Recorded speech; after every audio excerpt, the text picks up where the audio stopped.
યાત્રા લઈને હું ફર્યો છું આખા ગુજરાતમાં આદિવાસીઓને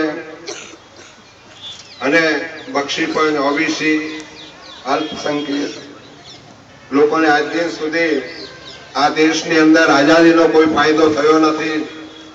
એટલા માટે આ તાલુકામાંથી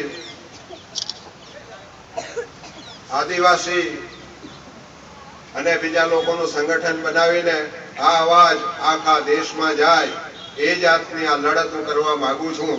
એમાં તમારો બધાના સહકારની જરૂર પડશે।